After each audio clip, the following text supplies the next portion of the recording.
Okay, so imagine this. You're searching for a cure, right? But the cure is hidden not in the light, but in darkness. What would you risk to find it? Wow, that's a pretty intriguing thought, isn't it? It is. Welcome, everyone, to this deep dive all about a really fascinating story from Iranian folklore, specifically for you, because it was taken from the sources that you shared with us. I have to admit, I am quite intrigued by this premise already. So am I. And I'm so glad to be discussing this with you today. So as you may have guessed, we're going to be talking about this folk tale about a king who's lost his sight. Sounds fascinating. I'm ready when you are. All right. So the story goes, this king, he's tried everything, all the typical treatments to regain his sight, but nothing's worked. Oh, that's just heartbreaking. I can't imagine the despair. Right. So he's lost all hope until this wise scholar comes along and proposes a very unusual solution. Oh, I'm on the edge of my seat. Tell me more. He suggests that the cure lies in something called the leaf of darkness, or as it's written in Persian, a kegioki. Leaf of darkness. That sounds like a bit of a paradox, doesn't it? I mean, you'd think a cure would be associated with light, not darkness. You're so right. And that's what makes this story so interesting from the get-go. Is this darkness just a physical place, or is it something more metaphorical, like a journey into the unknown? I love that you brought that up, because in folklore, a lot of times the things we fear or avoid can actually hold the key to healing or a deeper understanding of ourselves and the world. Exactly. So the king, he's got nothing to lose at this point. So he decides to send his 3 sons on this perilous quest to find the leaf of darkness. Classic folktale setup. 3 sons embarking on a quest that will surely test their mettle. Oh, absolutely. And he gives each of them some money for the journey, and off they go. Now, you might think this is a story about brotherly love and unity, right? Yeah, working together for a common goal. But as is often the case with humans, things don't quite go as planned. Human nature always complicates things, doesn't it? It sure does. So on the very first night of their journey, the 2 elder brothers, well, they can't resist temptation, and they gamble away all their money. Oh, no. Not a good start for them, is Wow. it? Talk about impulsive. Seems like they're not exactly prioritizing their father's plight. Not at all. Your father's blind, and they're worried about games of chance. Yeah. And it gets worse. Oh, dear. What could be worse than that? Their solution? They try to convince their younger brother to pool his money with what's left of theirs so they can all just go back home empty-handed. Oh, wow. That's low even for them. So they're just going to give up on their father like that. And their reasoning is even more cynical. They basically say the king's old and probably going to die soon anyway, so one of them will inherit the throne regardless. Ugh. That's just awful. Talk about a lack of compassion. And it really shows where their priorities lie, doesn't it? Absolutely. It sets up this classic folktale trope. The virtuous younger sibling versus the envious older ones. Classic indeed. So what does the younger brother do? I'm hoping he's got a better moral compass than his brothers. He does. He's a good kid. He refuses to go along with their scheme and insists on continuing the quest for the leaf of darkness alone. Good for him. It takes real integrity to stand up to your own brothers like that, especially when they're being so persuasive. Right. But the elder brothers, well, they're not exactly happy about his decision, so they decide to wait for him at a coffee house. Interesting. Why a coffee house? It's like they're waiting to see if he'll succeed so they can maybe capitalize on his efforts later. Yeah. This coffee house almost feels like a symbol, a point of no return for their relationship. Yeah, I see what you mean. It's like this liminal space, this place of waiting and anticipation, and as we'll see later, even more betrayal. Exactly. So the youngest brother, he continues on his journey, and before long, he stumbles upon this castle bathed in light. Ooh, a castle bathed in light amidst a quest for darkness. I sense symbolism. Oh, there's tons of it. So he approaches the castle and finds it surprisingly welcoming. There's tea prepared, a water pipe waiting for him. Sounds relaxing. He must have felt a sense of relief after all that traveling. You'd think so, right? But the story doesn't let him rest for long. Oh boy, here we go. Suddenly, this imposing figure appears. A div. A div. Remind me what a div is again. Oh, yeah. It's this powerful and often monstrous being in Persian folklore. They often represent these primal forces or, these big tests of character for the hero. Ah, yes, of course. So this div just appears out of thin air. Pretty much. And immediately demands to know why the young man is there. What does he do? Does he cower in fear? Tell the div about the quest. Nope. He does something pretty unexpected. He challenges the div to a wrestling match. A wrestling match with a div. That's incredibly brave. Or incredibly foolish. Right. He even declares that the loser forfeits their life. So the stakes are pretty high. What do you think motivated him to respond like that? I mean, it's a pretty bold move to challenge a supernatural entity to a physical contest. Maybe he's just that desperate. Or maybe he realizes that normal negotiations wouldn't work with a div. I think it's a bit of both. And remember, this is a folktale, right? So there's this theme of heroes facing insurmountable odds head on. Of course. And does he win? He does. He manages to overpower the div and throws him to the ground. Wow. Didn't see that coming. So what happens to the div? Now, you'd think that's the end of the div, right? But instead of accepting defeat, he begs for his life. Oh. So even these powerful divs have a fear of death. It seems so.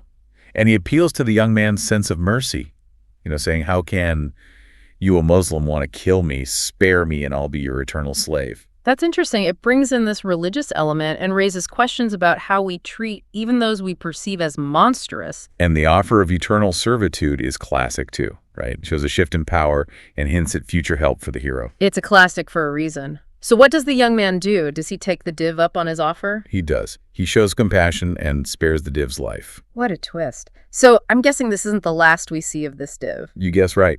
The div then reveals he's got two brothers and essentially challenges the young man to defeat them too. It's like one obstacle leads to another, a bigger one. That's how it usually goes in these stories, right? Each challenge prepares the hero for the next even greater challenge. Exactly. So the young man goes on to face the second div and defeats him too. And this div also offers his servitude, but he also gives a crucial piece of information. Oh, what kind of information? He warns the young man about his eldest brother, saying he's fierce and would likely kill them both if he found out they were serving a human. Whoa, okay, so there's some serious tension, even amongst the divs themselves. Definitely. And he gives another important piece of advice. He tells the young man that if he defeats the third div, he shouldn't let him go until he swears an oath on a red-covered book. A red-covered book? That sounds significant. It does, doesn't it? Red is often a powerful color in symbolism. It can represent danger or power or even something sacred. And a book used for an oath, that implies a serious and binding commitment. It makes you wonder what kind of book it is, doesn't it? And why it holds such power over the divs. So following this advice, the young man confronts the third div and defeats him too. And just like the other two, this div also tries to bargain for his life, promising not to harm the young man if he's spared. But he remembers the warning about the oath, right? He does. He insists on the oath, and finally the third div swears on the red-covered book. Only then does the young man release him. Smart move. He's learning from his encounters, isn't he? He is. And this third div, now bound by his oath, becomes a crucial source of information. He tells the young man that to find the leaf of darkness, he needs to journey for 7 days to the land of perpetual night. 7 days? That's a long time, especially in a land of perpetual night. It is.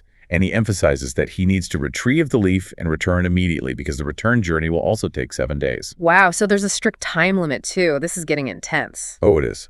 So the youngest brother sets off on this arduous journey into the land of darkness. He travels for 7 days and nights, just as the div told him, and finally reaches this dark and mysterious realm. And does he find the leaf? Against all odds, he does. But his adventure doesn't end there. Of course not. It's a folktale. There's always another twist. You know it. So in this realm of darkness, he suddenly encounters a light. And he's drawn to it and discovers this magnificent house with 40 steps. 40 steps. Why 40? It's a number that pops up a lot in Eastern traditions and folklore, often representing a period of transformation or completion. Each step is also adorned with a golden vase, which adds to the symbolism. Gold often represents wealth and prosperity, but it can also have spiritual connotations. So this house sounds pretty extraordinary. What's inside? It gets even more interesting. He climbs the 40 steps and enters a room where he finds 40 sleeping girls. And in the center of the room is a beautiful girl illuminated by a silver lamp at her feet and a golden lamp at her head. Wow. Talk about a striking image. I'm sensing even more symbolism here with the silver and gold lamp. Oh, absolutely. It makes you think about different kinds of value or even spiritual significance. Definitely. So what does he do? Does he wake them up, try to figure out where he is? He does something very strange. He goes up to the beautiful girl, kisses her right cheek, then bites her left cheek, and then swaps the clothes of all 40 girls before leaving. Whoa, what? That is strange. What's the meaning behind those actions? Honestly, it's not entirely clear. The kissing and biting could represent a kind of marking or claiming maybe establishing a connection. And the swapping of clothes, that's even more bizarre. Maybe it's a way to confuse someone or protect the girls. Or maybe it symbolizes a shift in identity. Who knows? The folktale leaves it open to interpretation, which I think is part of its charm. It definitely keeps you guessing. Yeah, So what happens next? Does he escape this land of darkness? he does. He starts his 7-day return journey and eventually arrives back at the coffee house where his brothers are still waiting. Oh no, I have a bad feeling about this. He should. The elder brothers, they immediately realize he's found the leaf of darkness, and envy takes over. Here comes betrayal. You got it.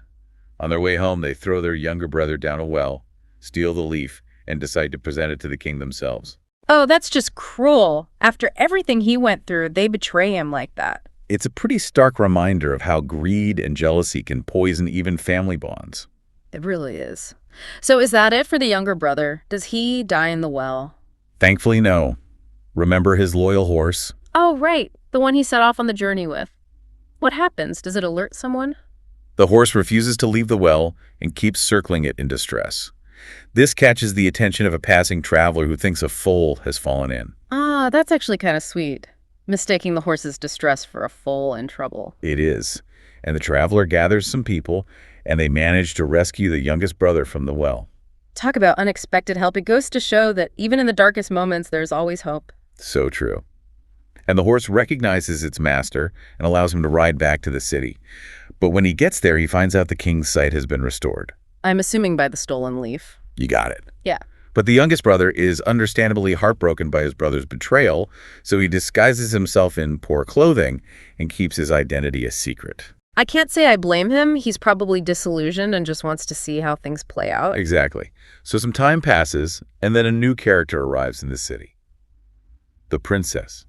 The beautiful girl from the house in the land of darkness. Oh, wow. So she's connected to the leaf somehow? I knew there had to be more to her story. She puts up a notice on the wall of the king's house, searching for the person who retrieved the leaf of darkness. She's taking charge. It seems she's not just a damsel in distress waiting to be rescued. Definitely not.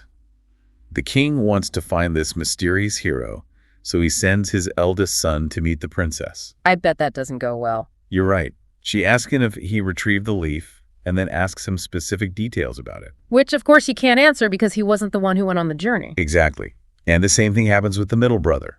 They both fail to provide any convincing details. Busted. Their lies fall apart under scrutiny. The princess is furious that the king can't produce the real hero, so she does something pretty drastic. Don't tell me she declares war. She does. She prepares for war. It shows how important finding this true hero is to her. Wow, this just raised the stakes considerably.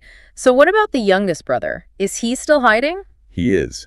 But word gets back to the king that his youngest son is in the city. Oh, this is getting good. Finally, the truth is about to come out. The king sends for him, and at first the youngest son is hesitant to meet with him. But eventually he agrees. I can imagine he's feeling a mix of emotions, right? Hurt, betrayal, but also a sense of duty to his father. Totally.